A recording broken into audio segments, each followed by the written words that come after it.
head coach of your Tennessee Titans, Mike Mularkey.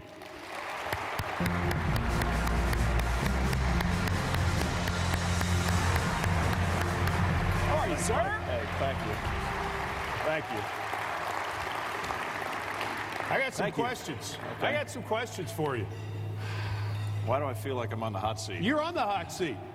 Let's talk staff first. This staff was something that you crafted very, very, I don't know that it was quickly, but it seemed to come together fast. You had a very good idea what you wanted. How would you describe that process of putting this staff together? Well, putting the staff together is, I think it's the most critical part of this head coaching. When you go into an interview, that's the one thing they want to know, more than anything, are who the coaches are going to be, who the coordinators are going to be. And this was really actually the first time, this is my third time being a head coach. This is actually the first time that I've been able to hire the staff, the complete staff on my own. And I've been in the league now, this is my 31 years. I've been coaching 22 years. I've been around a lot of coaches, a lot of very good coaches. And really my thought was, I've been around these coaches currently on the staff that, before I got the job. I've been around them for 2 years. And so what I did was I did not make some changes, which I could have made changes at a number of positions. I kept the guys that I thought did a good job for this football team. Even if I had somebody else that I thought might have been better, these guys did a good job, and I had a hard time saying, hey, good job, you're fired. Sure. I wasn't going to do that. They're good coaches. They're guys I trust. They're loyal.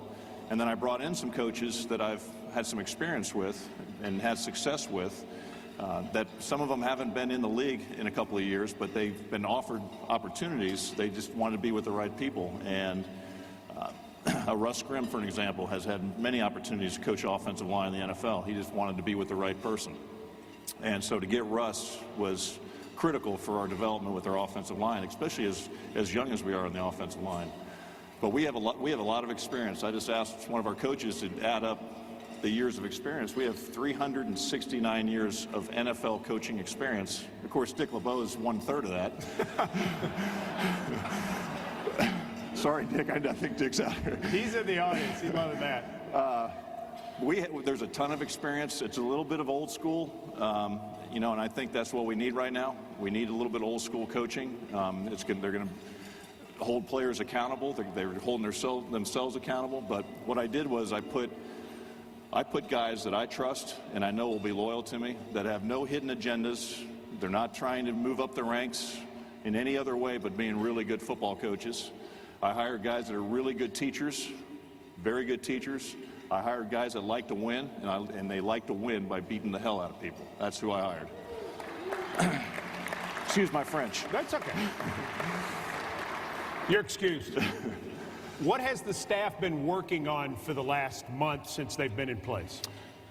Well, we've been talking about a lot of change. Obviously, when the players come in here, they're going to see new faces on the staff. They're going to see a lot of things different in the three phases, offensively, defensively, and special teams. Even defensively, Coach LeBeau, he has his own style of play, and it's going to be more of what he's done than Ray Horton. So it's going to be different. We have a number of new coaches on the defensive side, so they're going through basically building a playbook. Offensively, we're doing the same thing. It's not a whole new system that Marcus and the players have to learn, but it's going to be simplified so these guys can come in and learn it quickly. Not a lot of thinking when they're on the practice field, and when they're on the game field, they're playing much faster. So we're trying to cut back terminology, cut back a lot of things that when these guys come in here, it's very easy to pick up. And then special teams, it'll be a whole new plan for us with Bobby April as our special teams coach. I want to drill down on your offense for just a second, because when you were in Pittsburgh, the Titans had very good defenses. We had good defensive coaches. The head coach, Coach Fisher, was a good defensive coach. And yet, they did not like playing against your offenses in Pittsburgh because you did so many different things.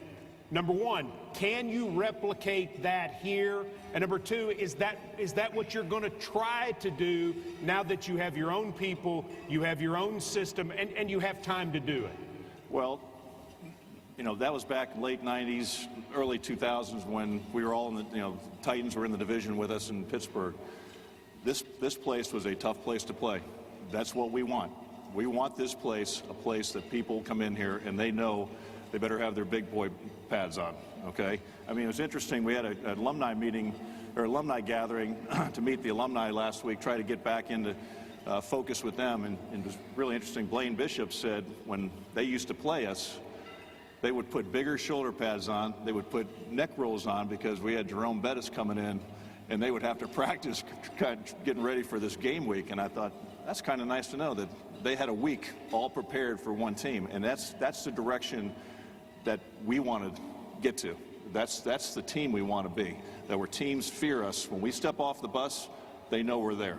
And we have to earn that, obviously, and that's going to take some time, but that is the mentality that we started week 10. But the offense is not going to just run the ball 75 times. No, it's not going to run the ball 75 times, but it's kind of interesting. Back then, it was described as exotic smash mouth. And why it was that way, we are very deceptive in what we do. We're not going to be very predictable. Teams will have a hard time lining up and getting ready for us offensively because they're not going to know exactly where we're going to be on every play. I'm not going to get into too much details to give our hand away, but if teams, and I'm sure they do, they know our background, especially the coaches on our staff, they're going to know we're going to be very hard to defend, and it's going to be a very physical football game. I mean, when it's all said and done, they're going to know they're in a fight. It sounds as if your quarterback is perfect for that style offense. What do you do to help him be as good as he can possibly be in that offense? He would be perfect in any style of offense. He's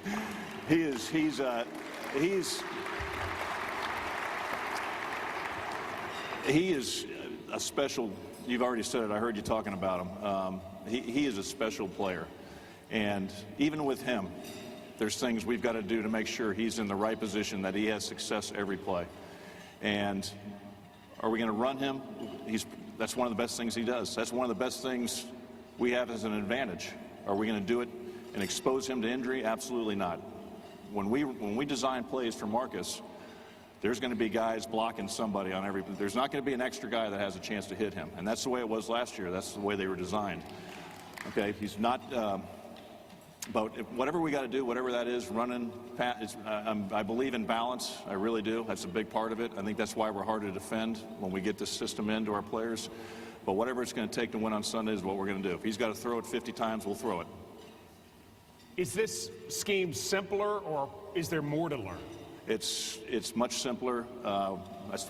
That's what we're doing every day right now as an offensive staff. We're trying to cut back. Even as of this morning, we did some things I haven't even done in Pittsburgh or Atlanta as a coordinator. We did some things that are even simpler than I thought they already were. So it's really breaking it down to its simplest form, that we can get these guys, not a lot of verbiage, one word means this, so they're in and out of the huddle. It's a high-tempo offense, not like a Philly offense, but an offense that is not a lot of time in the huddle. Always, we want to be an attacking style offense where we're in people's face all the time. No huddle, some? Oh, I can't tell you that. Can't tell that, okay. I had to try, right? Yeah. Hopefully that answered your question. Yeah, I think it did. Attacking defensively, too, with what Coach LeBeau likes to do. Some of the people here who've had a chance to meet Coach LeBeau understand. I mean, he's a Pro Football Hall of Famer. He's a special guy.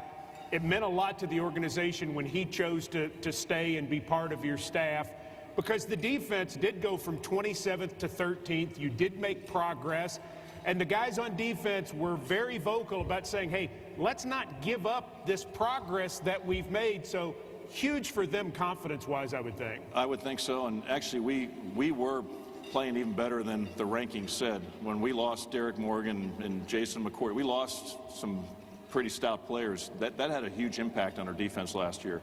The other thing that had an impact was offensively, we did not complement the defense very well. We did not help them, and usually that's what you want. If you watch the Super Bowl teams, watch how all three of their phases work together as one. And what I'm familiar with, the defense gets the opponent's offense off the field, and we keep the ball and we keep our defense off the field. That's how it should be done. And when we didn't help our defense much with our offense last year, it's still kind of unbelievable that our defense was ranked as high as it was. How did you get Bobby April, who's the two-time NFL Special Teams Coach of the Year, to come here and be your special teams coach? Similar to Russ's story, Bobby is a grandfather. Bobby was going to be a grandfather.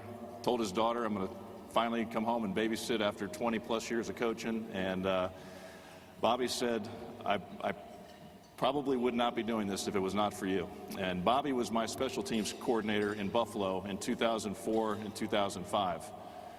At the time, they have a ranking for coaches, or for special teams. They take all 6 phases of special teams and they put a grading system together of how you get points for these 6 phases within the special teams. At the time, no team had ever been number 1 in the National Football League for 2 years in a row. But the 2 years that I was there, we were number 1 both years. Now, I know it was never been accomplished before then. I don't think it's been done since then. Bobby is a special coach, and these guys will, and some of the guys who are in the audience already have gotten a taste of Bobby. He's really good at what he does. Today is February 18th. 2 months from today, the players return to start the off-season program. You touched on some of it, but how different is it going to be for them when they walk into St. Thomas Sports Park?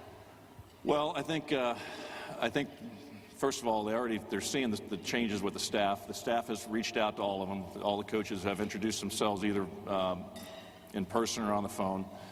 They're going to come in and they're going to get an introduction to new schemes.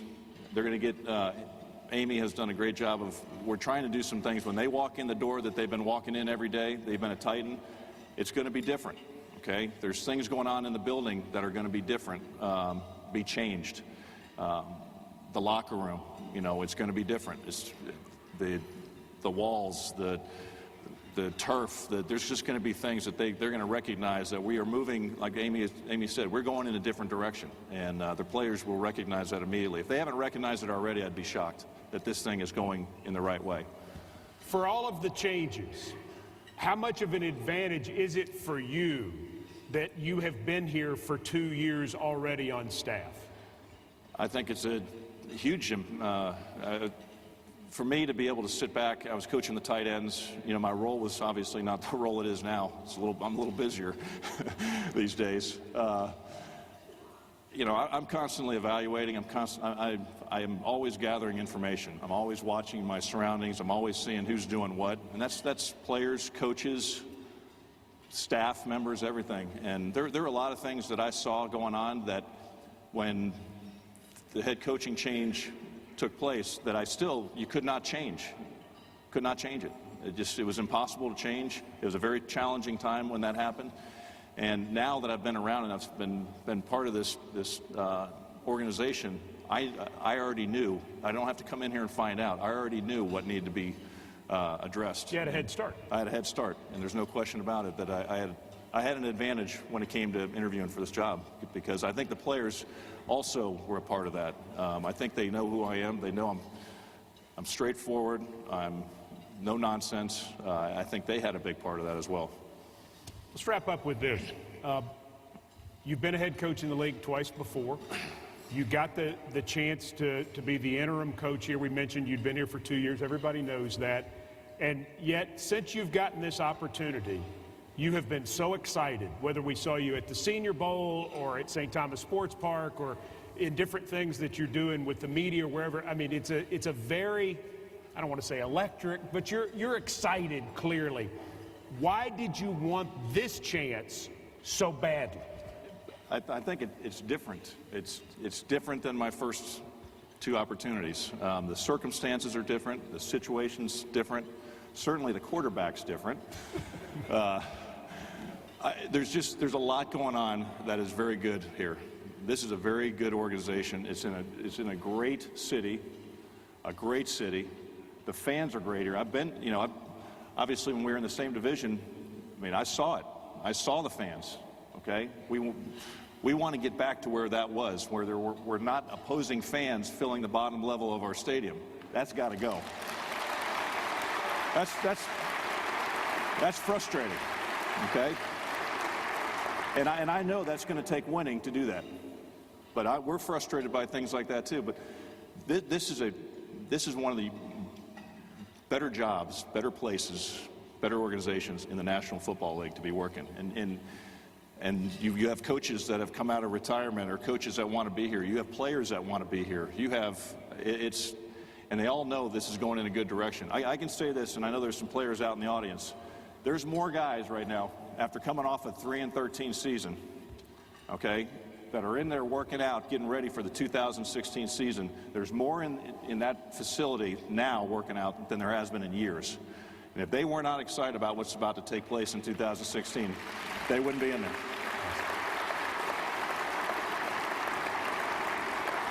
There's a lot of good going on.